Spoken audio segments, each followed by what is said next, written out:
ડીસા સદરપુર પાસે રેતી ભરીને દોડતા ડમ્પર ચાલકો બન્યા બેફામ। સ્થાનિકોએ રાત્રે દરમિયાન ડમ્પરો રોકી વિરોધ નોંધાવ્યો। ડીસા તાલુકાના સદરપુર ગામ પાસે રાત્રે દરમિયાન બેફામ રેતી ભરીને ડમ્પરો દોડી રહ્યા છે, ત્યારે ડમ્પર ચાલકોથી ગ્રામજનો આજે રોષે ભરાયા હતા અને કાર ચાલકે ડીપર પર મારવા છતાં પણ ડમ્પર ધીમો ન ચલાવતા રોષે ભરાયેલા લોકોએ તમામ ડમ્પરો રોકાવી ભારે હંગામો મચાવ્યો હતો। ડીસા તાલુકાના સદરપુર પાસે નદીમાં રેતીની અનેક લીજ આવેલી છે અને ત્યાંથી રોજબરોજ અનેક વાહનો રેતી ભરીને નીકળે છે, પરંતુ કેટલાક ડમ્પર ચાલકો બેફામ ગાડી ચલાવતા હોવાના કારણે માર્ગ પરથી નીકળતા અન્ય વાહન ચાલકોને ભારે મુશ્કેલી વેઠવી પડે છે। તે દરમિયાન ગત રાત્રે પણ એક કાર ત્યાંથી પસાર થઈ રહી હતી। સિંગલ પટ્ટી રોડ હોવાના કારણે કાર ચાલકે ડીપર મારી હોવા છતાં પણ સામેથી આવી રહેલ ડમ્પર ચાલકે ગાડી ધીમી પાડી ન હતી, જેથી રોજબરોજની આ સમસ્યાથી કંટાળેલા કાર ચાલકે ગ્રામજનોને બોલાવ્યા હતા અને કંટાળેલા ગ્રામજનોએ તમામ ડમ્પરોને રોકાવી ભારે હંગામો મચાવ્યો હતો।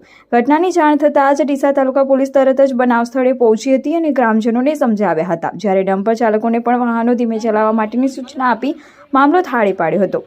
ઉલ્લેખનીય છે કે સદરપુરથી વાસણા જૂના ડીસા સુધી સિંગલ પટ્ટી રોડ હોવાના કારણે અનેકવાર ડમ્પર અને અન્ય વાહનો સામસામે આવી જતા ચાલકો વચ્ચે બોલાચાલી થતી રહે છે, ત્યારે આ મામલે તંત્ર દ્વારા રોજબરોજની આ સમસ્યાનો કાયમી ઉકેલ લાવવા માટેનો પ્રયાસ કરવા જોઈએ તેવું ગ્રામજનોનું માનવું છે।